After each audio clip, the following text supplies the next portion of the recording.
Welcome to Multiple Offers, a real estate show with competing perspectives. Today, we are talking about the journey from going from front of desk to top 1% of the industry. Put that coffee down. If you're good at something, never do it for free. How'd you get the gig? Oh, they were hiring. It was only a 2-week course. I will sell this house today. What are you, some kind of real estate agent? Oh, he's a realtor. There is a difference somehow. All right, guys, we are back, Offers, and today we have a very special guest. We have Faiene Grant with us. It's pretty cool, and we're going to get into who Faiene is and what she's all about, but she started with very humble beginnings, working front desk at a real estate office, and has done pretty much every single job you can do in real estate, and this year qualified as the number... What's my number? I wrote down your other one. Was it 13? 14. Number 14 out of 3,500 realtors in the Fraser Valley board. Faiene, welcome to the show. Thank you so much for having me. I'm super excited. I'm so glad you came. Just took an hour drive with a little bit of snow in the Fraser Valley here, but No, I'm very happy to be here. Awesome. Yeah, and we're really excited too because what isn't covered in that little intro for you is that you started here for a long time, or I guess your very first front desk job was not Remax All Points. Is that right? That's right, yes. But you were an assistant to Wendy McCrae. Yes. And if listeners to the show don't know Wendy McCrae's name, Wendy McCrae was married to Jerry Major, who was, we've talked about many times, Matt's mentor, and he started off working under him. And then you went from assistant to licensed realtor with Wendy. And you correct me if I got any of this timeline wrong. And then Wendy retired, and you got amalgamated into the Jerry and Matt team. Yes. And we could even say that Jeremy Ray, who isn't here with us today, took your spot when you eventually left. That's right. Yes. So today you get to take his spot Oh my on goodness, the show. that's right. Yes. Oh, that's a little pleasure doing that, actually. No, I'm kidding. That's almost right. I actually started with Jerry as an unlicensed assistant for a short period of time, even before Deb Newson came. So when I came back working with Wendy McCrae because I had already had experience working in the back end with Jerry. So yeah, it's been an interesting journey, put it that way. Yeah.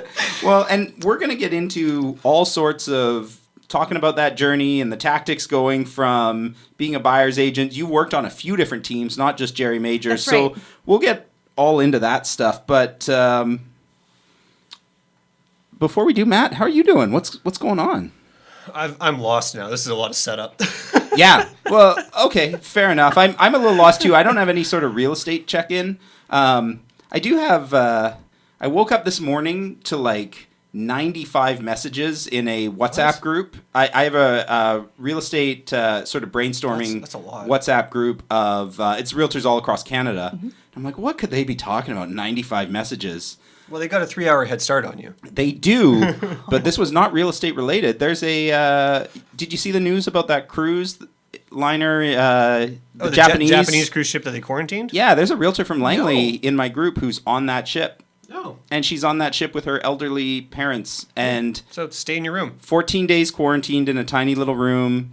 The ship, I guess, is having food issues, so they're having to really ration how much people can eat. She was like, yeah, I got a piece of watermelon and a cup of yogurt this morning for breakfast. Ugh. Wow. Yeah, it's that's super scary. Stressful. Yeah, well, and 10 confirmed coronavirus. There's 10 confirmed cases on that ship. On that ship Wow. so far. Yeah, apparently they're going through and checking everyone's temperature like multiple times a day, and it's so they're just spreading it around the ship. Yeah, they're just using one thermometer and everybody's licking it. So my mom's actually leaving for Malaysia and Thailand today, and they decided that they're still going to take their vacation that they had planned for months. And my mom's soaking wet is about 90 pounds, and I'm just like, oh gosh, be careful. Maybe tell her you know a realtor who made that same decision and is now quarantined on a ship. She's gone. She left this morning. Oh no! I know. I gave her all my hand sanitizer, and she bought masks and everything. I just. Wow. Fingers crossed. You see those people wearing the bottles on their... I did. Oh my goodness. Yes. That's just over the top. Yeah. Well, so that reminds me. My check-in is kind of like I've been double timing as like dad and other stuff today because one of my kids was sick yesterday, and it's sort of like she just had a little cold and she wasn't great, but she didn't go to school, and it's none of this flu type stuff. But when we sent her to school today, it's like when people ask why you miss school, like be really careful about what you say. You know, like because you don't want to be the kid everybody's pointing their finger at, like you've got corona. Every time I cough in front of someone right now, there's a part of me that's like, do they think I have coronavirus? It's just a flu, man. Well, I think people can overreact, but it's a dangerous flu. It's definitely dangerous. But anyway, this is a real estate show. So exciting hot topics. We didn't even talk about the State of the Union. And on that note, let's get into our main topic. Now you want to get nuts? Come on, let's get nuts. You decide your own level of involvement. Well, I guess this is a case where we'll have to agree to disagree. I don't agree to that. Neither do I. Wrong. National debt. Wrong. You're an Wrong. advocate. Wrong. With that money, lost one. Very nice words, but happens to be wrong. Let's You're start listening off to by multiple talking offers. about your journey. A real estate show. What a journey. And like this is probably about, it was 2010 you started As a licensed realtor. as yes. licensed since 2010. So this is more than a 10-year journey. Absolutely, it is. Yeah. I guess my very first question is, when you first applied to work at the front desk, did you have aspirations of becoming a realtor? Like, was that part of the plan? Like, okay, I'm going to learn how this goes, or where was your head at? You know, what's so interesting is no, I had no idea. So I was actually taking a business administration college course up in Terrace, BC, which is up north in a very small town. And so the RE/MAX office there, they had a total of about 8 agents at the time. So it was like the office to be in. But they had an internal job posting for a part-time receptionist. And so of course I thought that was awesome and went and applied and got the job. And I ended up doing really well there. And I was sort of, front desk reception as well as, somewhat assistants to all of the other realtors because nobody had assistants there. That was unheard of. Right. But then, the owner of the RE/MAX there, I actually, he really encouraged me to get my license. And I was like, I was probably 21. I was very young at the time. And so he kind of, started maybe I should. I don't know. Let's see where this goes. Right. Yeah. But I knew I had a lot to learn and I knew I had a long journey ahead of me before I could get to that point. So I was sort of, wanting to learn everything I could from behind the scenes before even coming close to being a licensed realtor. Right. Well, I think this is a fascinating throwback to our first episode we did for season 2, which is why new agents fail. Yes, right? I listened to that. Yes, I know. I was actually driving when I was listening to it, and I was talking out loud. I'm like, yes, I agree, exactly. There has to be a willingness to learn. Yes. Pay your dues. Of course, now I talked about my method is obviously learning from Jerry, but I learned from one agent. Yes. Now, you have the benefit of having learned from being licensed and learning from a number of different agents. Yes. And being unlicensed and having experience with other agents. Which were the agents you worked for as an unlicensed assistant? So I was with Wendy McCrae. Yeah. And I was with Jerry Major. Yeah. Now, am I wrong? Unlicensed. Two agents who absolutely crushed it. Did you not spend a little bit of time with Todd and Karen? Very short period of time. I think with them it was about 2 months. So it's a very short period of time. Yeah. But yes, I did. Huh. Wow. Where I'm sitting now. In our office. What? That was Todd's office. That was Todd's office? Yeah, so when to Faiene worked the there. far right-hand side and to the right there in the corner. We're getting into such inside baseball. And then just to map it out, so after you were an unlicensed assistant, you became a buyer's agent. Is that fair to? Is that the term that we would use when you were on the Jerry Major team? We didn't use that terminology No. within He Jerry's didn't like team. labels. No. Well, it wasn't really that. I felt like, I was kind of being trained in all of the positions. Everything, okay. Yeah, exactly. Yeah. I mean, certainly I think with most new agents, they start out naturally as buyer's agents. And Right. then as you get more experienced, you kind of get more comfortable going into the listing side of things. But that wasn't Jerry's model. He just, you were kind of doing a little bit of everything. Yeah, Is that right? Yeah, and I was shadowing. I did a lot of shadowing for listing appointments. So I learned so much from that standpoint And then by doing that. And then did you go directly, because you worked with Darcy, who's also I'm not even going to try to say Darcy's last name. Schleckneichler? Yeah. Anyway, Darcy is also a very prolific agent here in New West. Yes. Did you go straight from Team Jerry to Team Darcy? I did, yes. Okay. Yep. And were those the two major teams that you kind of worked with? Was there... So... Yeah. Those two agents are very different agents. They are polar opposite. They're polar opposite. It's a completely 100%. different world. I would love to know what your biggest takeaways, like what sort of the thing you learned and were able to implement when you went out on your own from each of them would be very interesting, I think. Absolutely. Yeah. So what I learned from Jerry's team and Matt as well, I learned a lot from Matt. I learned contracts. I learned the proper way of doing things. I learned the data, how to run a business, how to implement the systems, top producer, contact management, relationship system. So those Jerry's very systematized. He's very systematic. Yeah. And in that respect, I learned so much about organizing. And then when I went to go work with Darcy, it was a lot more of the marketing and, client relationships that I learned from her. Yeah. So two completely opposite sides of the spectrum. Yeah. What was really neat, though, is that I was able to take two very different things and sort of amalgamate them together when I did go out on my own. And that's how you get to be top 1%. It didn't happen overnight, though. Trust me. It was definitely a long journey. Yeah. Huh. But you need all of it. You do. Right? And I think that's fantastic just to see, pull some of this, pull some of that. Yeah. And then have the intellect to do all of it. Yeah. Right? Because some people can learn it, but they can't execute on all of it. Some people are really good at the energy, the marketing, making friends, but they can't stay organized.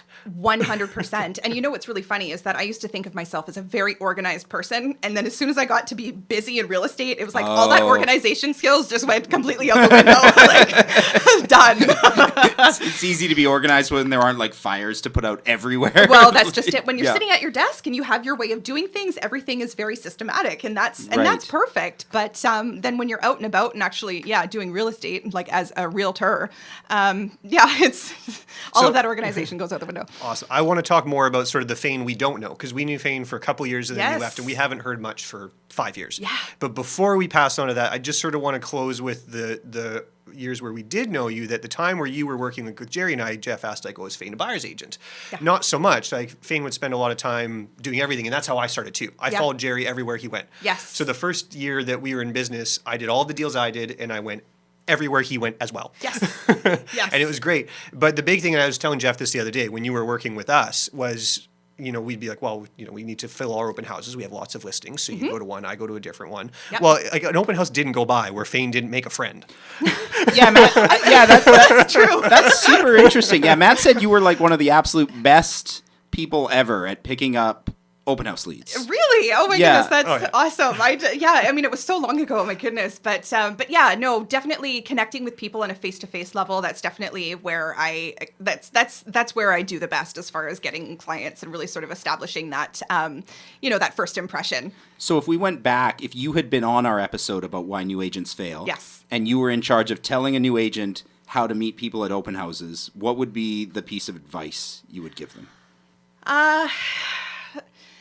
Don't be the typical salesperson, and don't sound too desperate, because honestly, people can smell that, right? Yeah. And as soon as you start asking the basic questions that everybody asks, and if you hop on them too aggressively, then their natural repellent is to say no and to walk away and say no. I'm just looking. Thanks. I'm fine. Right. I'm fine. Leave me alone.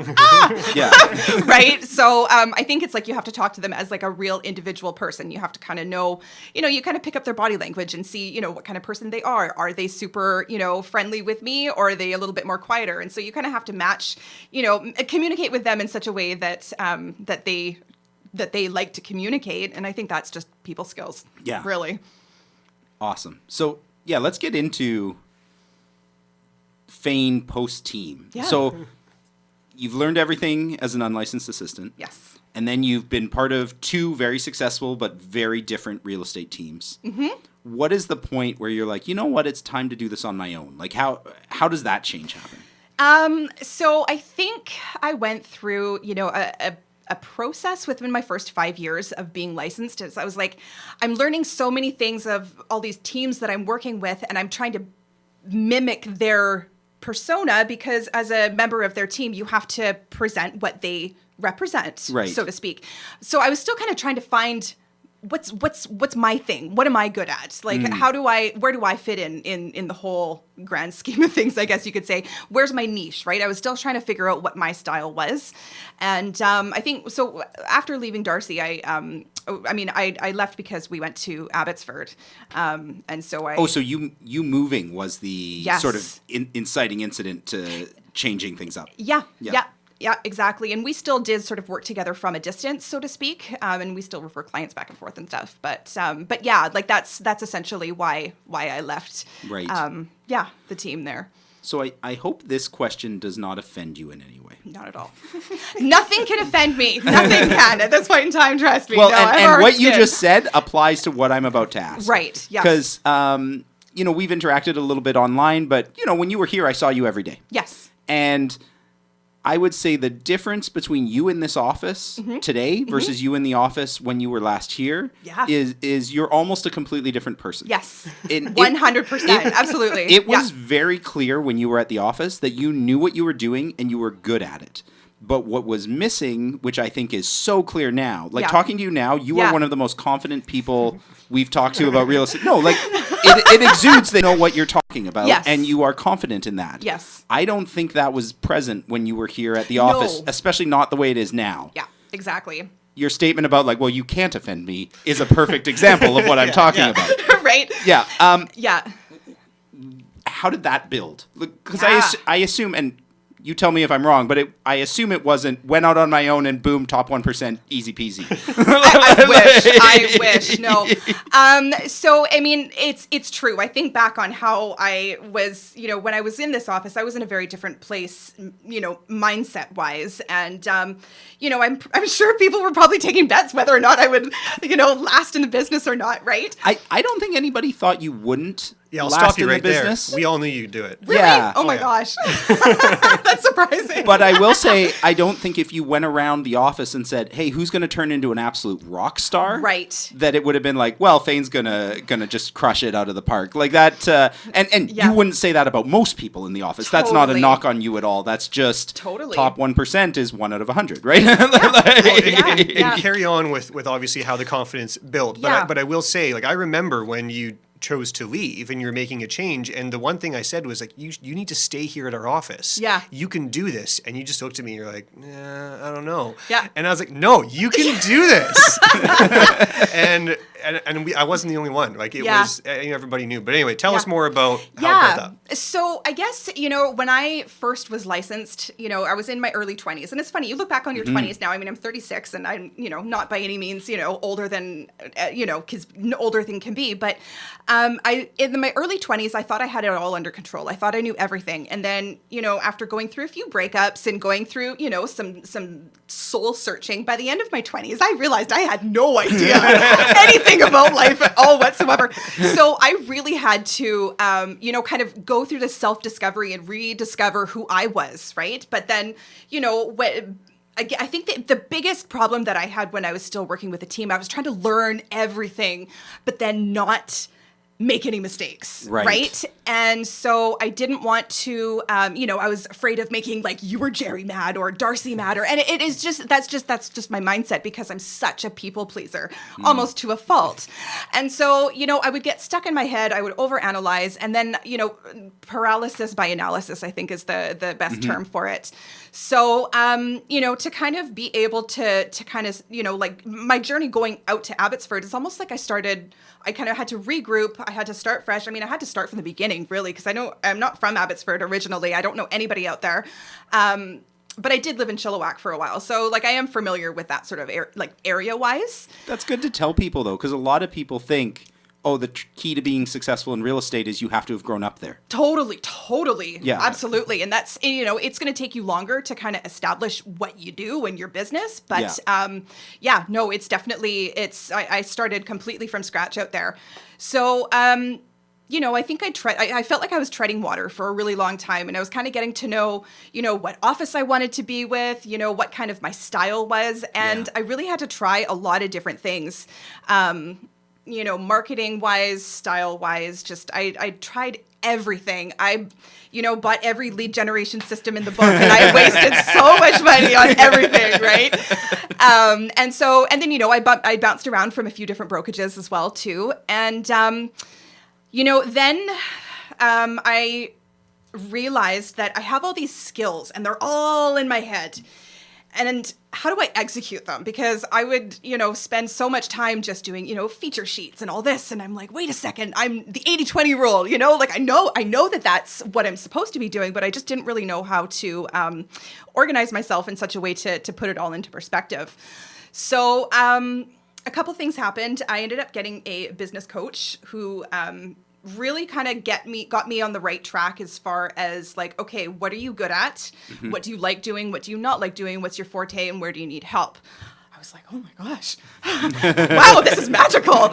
And then I also started my own geographic farm, which I think has been an absolute game changer. And literally after about 7 years of feeling like, when am I going to catch a break? It's like, all of a sudden, everything just kind of fell into place. So all this training, all of this skills, all of this and that, and everything that I've sort of learned for the past 7 years, boom, it all came together. And it was like, all of a sudden, it happened. And it's been great. It's been amazing. So for our non-realtor listeners, a geographic farm is when you pick a specific area and you try to market pretty heavily. Yes. What are the nuts and bolts of that? Like, how big is your farm? How many homes? So it started at about 350. Okay. And because it's a polygon development of townhouses. And is this where you live as well? Yeah. Yes, it's also where I live, and that is huge. Right. That's huge. So, especially when you have a child that gets you out of the house and constantly like in the middle of the street meeting people. Exactly. So all of these, So anyway, it was about 350 homes, and then now it's grown to about 500. Yeah. And we're also waiting for a new condo building to be built, so it's going to go about another 150 units on top of that as well, which is great.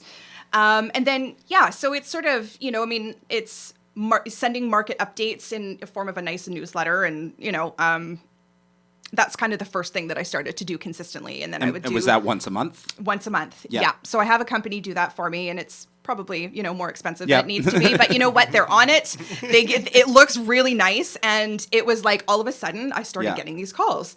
Like, come list me calls. I'm like, yeah, come list me calls. I love that. And then... How long did you mail it before it started getting calls? About 6 months, not even. Yeah. And then I combined that with, like different marketing strategies that I'm learning from my coach as well, too. So, like monthly mailers, and then, like little cards that are, I just buy them in bulk and, get them printed out or whatever. Are they like sold cards? Or are they, no. They all take you to a landing page, which is like, what's my home, my West Abbey town home kind of thing, .ca, right? So it's just kind of like a what's my home worth? And I don't really think many people actually go to the landing page, but it's just a way for, to be top of mind, right? So I send those out twice a month, plus my newsletter. And then I also do events. Like, I do so many events for the Westerly community as well. And I feel like that's really been where I've been able to connect with the people, with everybody else. So what's an example? Like, what's a really successful event that you've done? So I do 2 garage sales per year. Nice. This summer I did every Friday nights at Westerly. So every Friday night after dinner, we would, do like a movie, or we would do like balloons, or, because we have this amazing clubhouse. Oh, I didn't tell you that. So we have this amazing clubhouse. Yeah. And there's like an outdoor pool, there's a party room, there's a gym, there's an outdoor playground. So it's a great facility to be able to rent out. And so I hired a magician and had a pizza party, and then literally we had probably about 200 people just crammed in this party room with this magician who's he's killing it, and it's amazing. So like stuff like that. I mean, right? Yeah. How many events in a year would you say you do? I try and do either once a month or once every 2 months. Wow. Yeah. So we're having a Valentine's Day pizza party on Valentine's Day for all the kids. Is it like it's just expected now? Like people see you and they're like, "What's next?" Yeah. I was. It's so funny. This is really cool actually, because when you started off, you're like, "Oh, I have a farm," and let's be clear, a lot of agents have a farm. Yes. And a lot of agents mail 12 times a year. Yes. And then that's the end of their farm. Yes. And I feel like the missing piece is what you painted afterwards. And then I'm doing these things so they can meet me and they can build a human connection. Yeah. And you're a real person. You're not just junk mail. Exactly, right? Yeah. And so the other thing that I did too is I mean, I drive a minivan, so like the most uncool vehicle ever. But everybody else drives minivans there too, right? So so I put my marketing all over it as well. So whenever I'm like driving around in the complex, people see it all the time too. Yeah. So your branding's sharp. Like it's very it's modern, it's fun, it's kind of cartoony. Yeah. I would say, and correct me if I'm wrong here, I feel like there's some inspiration from Darcy's branding. Absolutely. Like they're not the same, but they've got sort of a similar energy to them. Yeah. Yeah, absolutely. Yeah. And that's one thing that I did take from Darcy. She's got an amazing creative eye. And I was just like, yes, I want that. Right. Not to copy it, but just, to kind of take it into my own direction, right? Yeah, and, for sure. Being that we're in two different areas, it's not, competing against each other. I mean, at Abbotsford and Chilliwack, right? And, right. I don't think Darcy's going out there Nobody too much. wants to go out there, right? Except for me, yay! That quote's going to come back to haunt you. No, you know what? I love it out there. I think that's been that was a huge thing that changed for me as well too. Moving out there, I think the traffic, the stresses of traffic, and just being able to show property, parking. Like we don't pay for parking in Abbotsford, right? I mean, I missed that. Except for the hospital. That's the only time you ever pay for parking. Right. So, and then even in Chilliwack, so I would say a good 50% of my business is in Chilliwack as well too. I invest a lot of online marketing dollars into Chilliwack marketing. Yeah. Because it's such a nice little community, and I know it so well. And there's a lot of turnover happening there as well too. There's a lot of expansion, but it's just I find in the Fraser Valley everybody's so much more relaxed. Everybody is like it's not so uptight, right? Okay. Well, you're. I'm not ready to transition into that just yet, Yes. although I want to come back to that. I want Okay. to talk about the differences Yes. between Fraser Valley and whatnot. But Of course. there are a couple more things I'd like to have just a Sure. bit of chat Yeah. about. Yeah. You were talking about coaching. Yes. And Yeah. we haven't talked about this much on the show, but I'm a big supporter of getting a real estate coach as Yes. well. I'm with Richard Robbins. You're with Tom Tom Ferry. Ferry. Yes. I always get the two. Father and son. Is Tom Ferry Mike Ferry, Tom Ferry. And which is the father and which is the son? So Mike Ferry is like Jerry and Wendy's generation, and then Tom Ferry is kind of like Tom today's. is the younger. Yeah. Okay. Yeah. So Mike Ferry, he still does his demographic, but I find it's older realtors. It's like the older demographic. And his stuff that I've seen is getting kind of grumpy. There's a lot of like yes. And that's where I mean I could go on forever about coaching, but that's where you have to find you have to find a coach that you're going to feel really comfortable with and that you're going to kind of really relate to, right? And it's almost like having a mentor, right? Like once you learn how to have like a real estate mentor and learn everything there, you kind of it's like how do I implement that and really kind of put it into play. And I describe it as being a realtor to a business owner, and those are two very different things because real estate school does not teach you how to do that at all. No, they teach you don't get sued. Yeah. That's about it. Well, all of our courses are sponsored by E&O, so it's 100% how to not get sued. So what? Yes. When you were talking about the coaching, one thing I thought was quite interesting because I've done two. I did coaching with Faiene, and then I kind of hit a plateau where I was like, I'm not getting much out of this. Right. And then I was at a Richard Robbins event, and I was talking to Richard.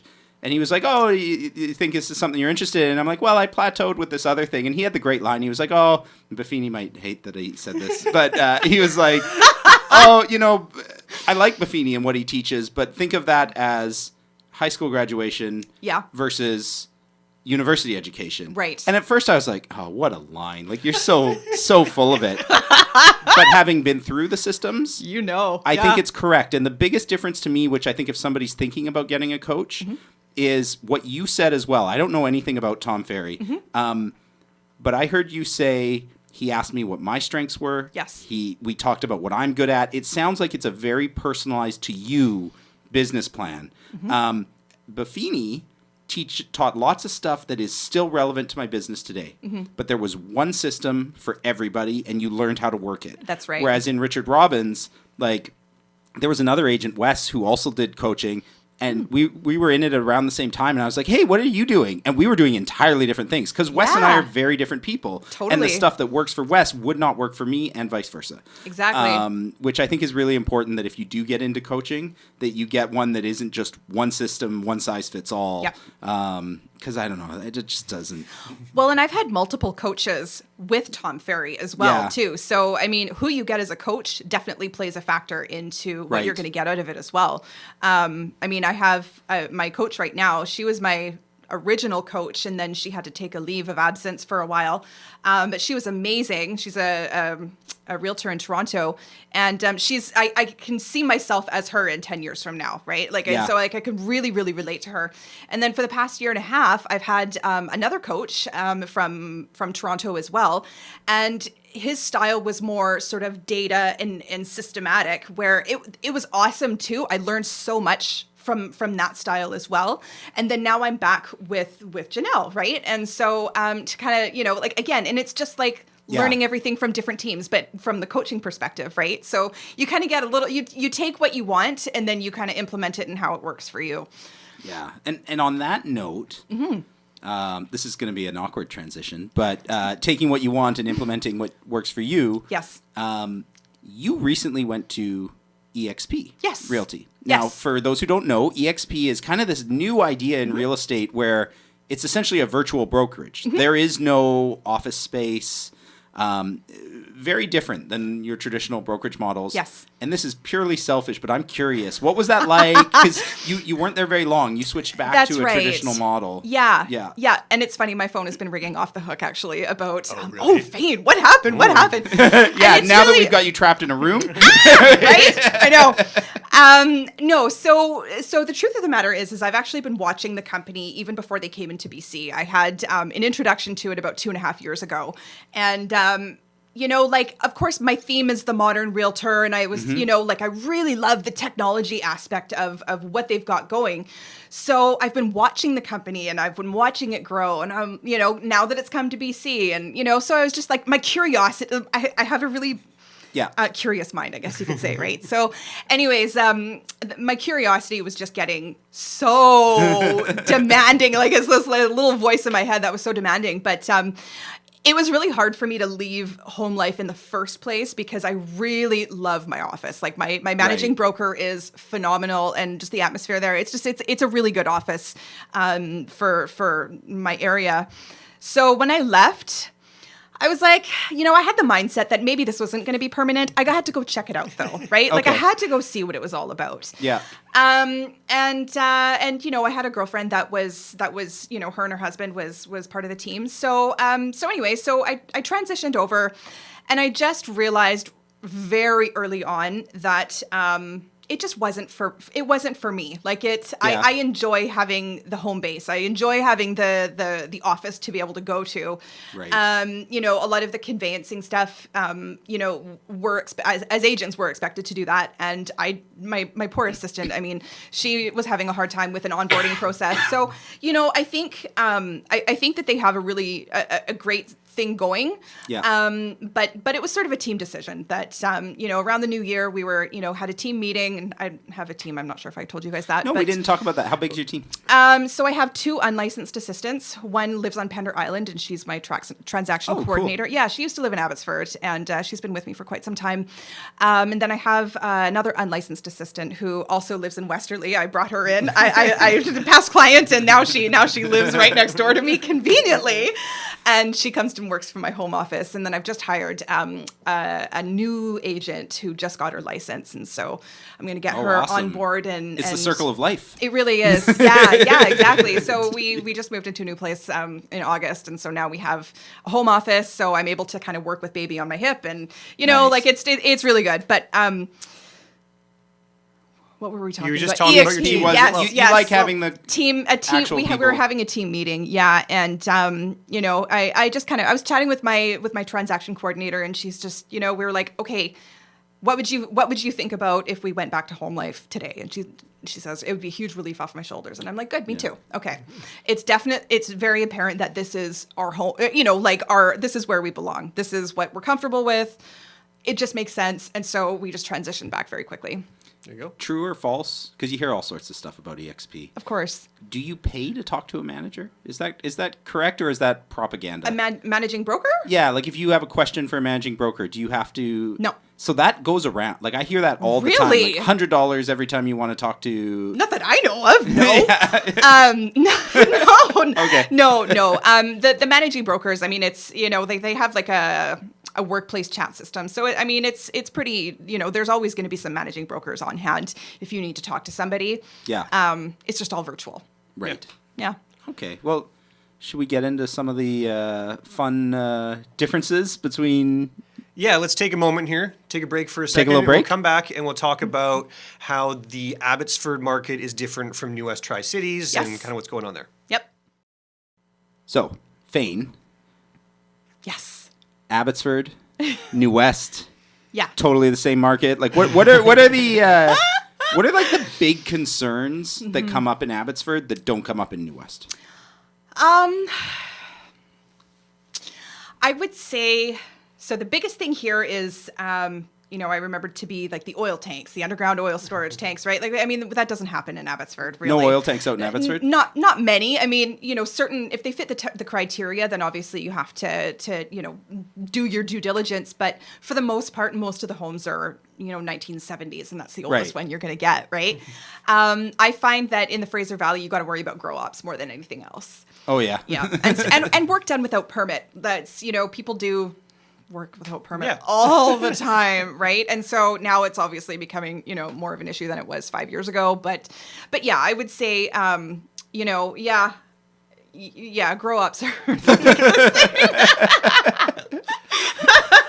Well, and like New West, Tri-Cities, like it's high density compared to where you are, right? So you're gonna do a good mix of condos and then houses, obviously when you're here. So when you go there, I mean, you could be working with farms, you could be working with a house on 5 acres, which is a little different. Exactly. Right? Yeah, and it's funny that just as you were talking about that, it sort of triggered my thought process that definitely if you are doing a large acreage property, I mean, there's definitely different things that you're going to have to look for. Is it on a septic system versus a well, and then you have to do the water quality testing, and then you have to do the extra, testing for the septic system. So those are all the things that I kind of had to learn on the fly when I was going out there. I'm like, I've never done anything larger than 10,000 square foot lot. Like, okay. So yeah, but it's also just a matter of getting the right, knowing when to ask and, learning as much as you can. And that's just what I did, right? I just had to immerse myself in everything and think of every possible scenario. And who are the first time buyers? Like where does your typical Abbotsford first time buyer come from? Are they moving in from Langley, or where do they? I'm super curious about where the steps are along the way. Yeah, absolutely. Yeah. So since the 2016, 2017 market, definitely we're getting a lot of people that are from Langley, and they're coming out because they've been priced out of Langley, right? Yep. And then definitely as you come into Abbotsford, prices do get a lot better. And then you have that certain group of people that skip Abbotsford altogether and they just go right to Chilliwack. Yeah. Right. Because it's a totally different type of community out there. Yep. And they think, it's only half an hour, right? And then so I've had a lot of clients that have come out to the Fraser Valley working in South Surrey or White Rock, and then, they do it for 2 years and then they're like, okay, we got to go back. I'm a victim of what you're describing. Like I've sold probably 2 homes in Chilliwack. Okay. Like very rarely do I get out there. Yeah. But every time I've gone out, I hit Abbotsford and I'm like, okay, I'm almost there.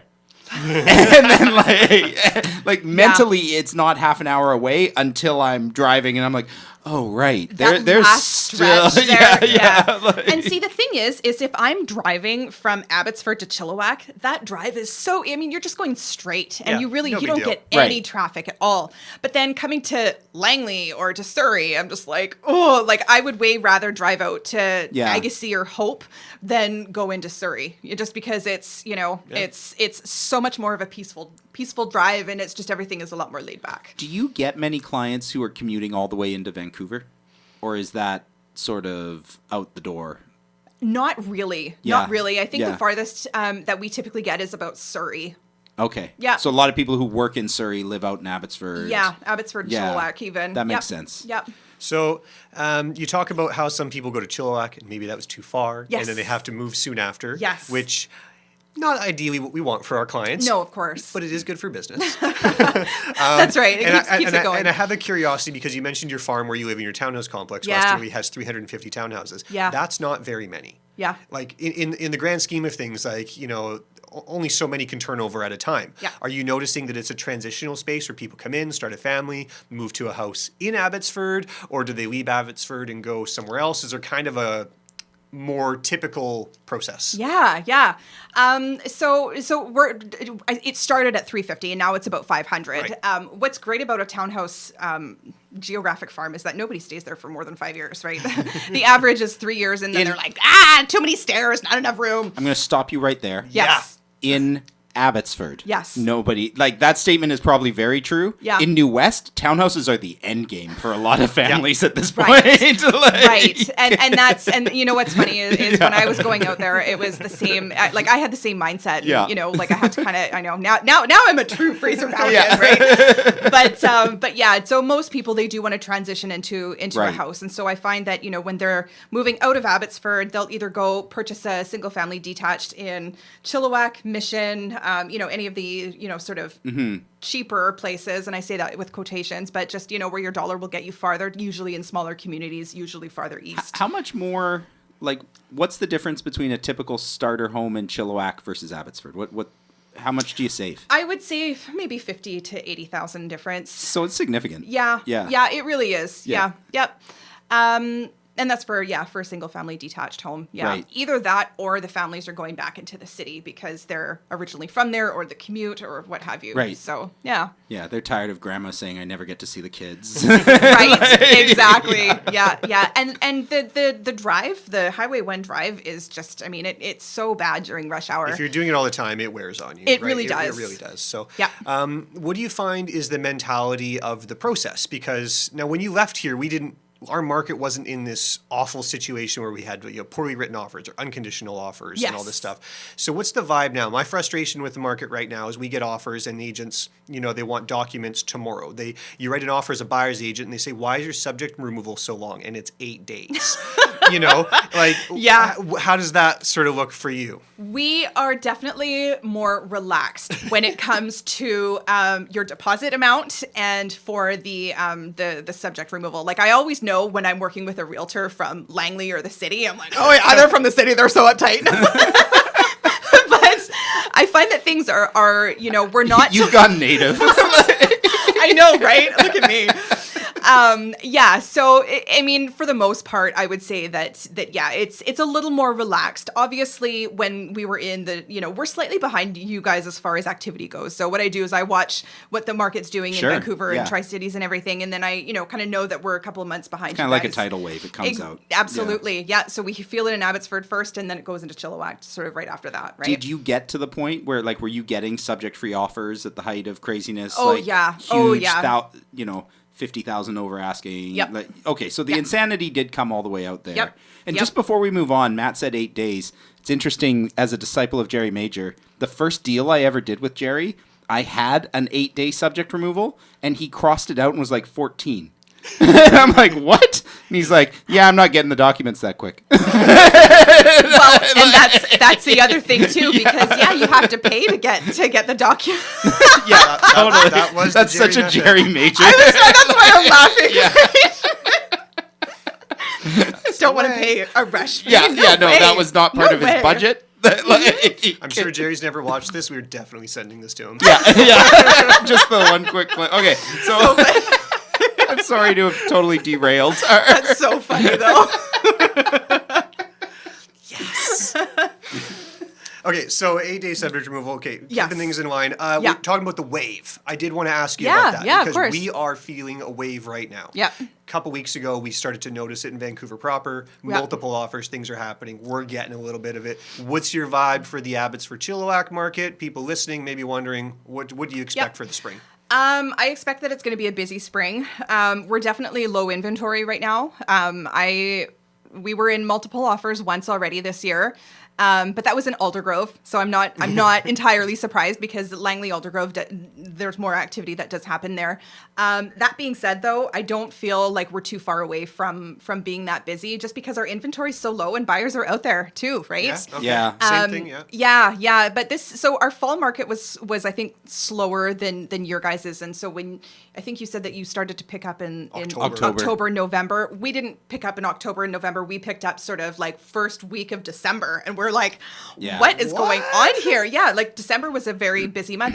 All the listings that I had, they all got sold all like in the month of December. Yeah, which is not exactly typical for the pre-Christmas market. Yeah, December's typically the second slowest month of the year. Well, maybe even first. August and December seem to be the slowest. I agree. But it makes sense. The money just started moving that way, right? As we were getting deals done in November, it means people head your way. That's right. And it clicks its way east. I want to go back really quick. You mentioned some people move further out to Chilliwack. Yes. Some people are like, no, I got to go back to the city. Mm-hmm. If you've got somebody that's sitting down and like, oh, I'm thinking about moving to Abbotsford, is there something where you're like, what are the signs that like, oh yeah, Abbotsford would be a really good fit for you? Or like, oh no, you're gonna, like this, you will not vibe at all with what's going on. Like, how can you tell when you meet somebody if Abbotsford's maybe the right or wrong choice for them? Yes and no. I sort of, there's two ways of looking at it. I say, okay, well, in a house or in a townhouse, like what are the key factors that you're looking for? And B, where do you commute to? Because that's going to be one of the biggest things. How far of a commute is it going to be back and forth? And I encourage them to drive it once or twice during rush hour, just to kind of make sure that they're okay with the feel of what it, actually realistically feels like to go from point A to point B on a daily basis. Sometimes rarely has this ever really happened, but if it turns out that it's a too far of a drive, then we typically, I'm not just confined to Abbotsford, right? So if they're looking for something that's a little bit closer to Maple Ridge, then we just kind of go on the other side of the highway and we kind of go into Mission or Albion, right? And so we kind of try and think of different options, and that's one nice thing about being in the valley is when I was in New West, everything is so condensely populated here in New West that I didn't really learn, I never left New West. It was just this little bubble that we were in, right? Yeah. Also the Jerry Major business model. Exactly, right? Yeah. I know, I remember I had to ask him for permission to go to North Delta. I'm like, can I go to North Delta? I have a client. Anyways, but yeah, in the valley, it's just, it's not abnormal for us to kind of go from city to city, right? Right. Yeah. And so when you were talking about the technical things like, is it on septic? Is it on a well? Testing that. Yep. What about the non-technical things? Like when somebody is considering moving to Abbotsford, like to me, Abbotsford, because I don't know Abbotsford, is Abbotsford. Yes. Like I wouldn't know what the equivalent of Queen's Park is and Queensborough and what all the, what things should somebody who's thinking about moving there be thinking about that maybe they don't even know that they should be thinking about? Of course. Yeah. Well, Abbotsford and Chilliwack are both like this, but every place is going to have, they're both divided into two sides of town, right? So there's East Abbotsford and West Abbotsford, and Chilliwack, you've got Chilliwack and Sardis, which is sort of north and south, so to speak. Of the highway. Yep. And, each has their pros and cons. On one side of the highway or one side of town is typically cheaper. But then it also has, your downtown core, which, it's like any downtown core in any city, right? It always kind of brings the foot traffic and the things that you may not want in your back door, in your backyard, so to speak. But yeah, I had to relearn all of the areas and what are the ritzy part of town and, what Eagle Mountain is, because that's sort of like the... Is Eagle Mountain good? It's the ritzy, hoity-toity part of town. Okay. Yes, it is. And it's, it's up high on the mountain, so you've got like the views of the valley. They're gorgeous homes, right? But that's sort of, every city or town is going to have the, like the nice parts of town, the middle class, the kind of, in-between stages. So, yeah, and Chilliwack's very much the same thing, right? So, whenever I have somebody coming to town that's new, oftentimes I'll sit down with them and, kind of lay out the city and say, okay, this is the pros and cons of being on this side of town. You're going to get a better house on this side of town, but, there's the pros and cons of everything. Right. And I give it to them straight. I say, look, I'm gonna give you the good, the bad, and the ugly. I'm not gonna hold back because as your buyer's agent, that's my job, right? Well, and that's what they want. Absolutely. Yeah. Well, I think that's a good taste as to what people should expect if they're thinking of going that way listening, and I hope they've learned a lot. You got any other questions? No, I just want to say thank you very much for joining us. Yeah, thank you for having me. You are so busy. You've got everything going on. Plus, you're expecting a new baby. Yes. And you have a 5-year-old son. and my warning I wanted to pass on to you. Yes. Is 2 is so much harder than 1. And I'll tell you why. And it gets easier. Yes. Like my daughter is 3. My son is 6. Once the second one can walk and talk and do stuff. Yep. So much easier. Yep. But what I was not ready for, which our friend Jeremy Ray, who is absent, is going through right now, he just had his second baby, is with baby number 1, you get to sleep when that baby naps. Oh, yeah. With baby number 2, when that second baby finally goes to bed, your neglected baby number 1 is like, okay, Mom, time to spend time with me. Let's party. That kid's been taking all your time. This is my chance. Yeah. Well, lucky for me, I have, my son is already in school, and so he's got after school care, and I've already got this one on the waiting list for Sean's old daycare. So I have a lot of help, and I think that's the key thing. When you're this busy, you need to be able to have help both in business and personal. So I'm actually super curious about that, and I want to wrap this episode, and I'll let you do that, Jeff. But I think if you could stay for like 5 more minutes, I want to have like a separate bonus chat about being a mom in real estate and baby on the way. I think a lot of listeners would be interested in doing that. We'll make that its own little standalone Absolutely. bit. Okay. Love to. Cool. Do you want to do that now, or you want to do that after our wrap up? You wrap the episode. Okay. And we'll close this one. Like we're going to have a little bonus content that we release separately, or after the credits, bonus secret content? Separate. Okay. Separate. All right. Well, thank you again so much. This was an absolute pleasure. It was great it was so seeing fun. you again. Yes, it was great to see you. Now, if our listeners want to find you online, where do they do that? You can head to my website, www.themodernrealtors.com, or text me 778-347-4663. Awesome. And you'll be in very good hands if you decide to chat with Faiene. Yeah. If you want to get hold of Matt or our absent co-host Jeremy, you can find them at thenewwestguys.com. If you want to get a hold of me, Jeff, I'm at realestatennewwest.com. Thank you very much.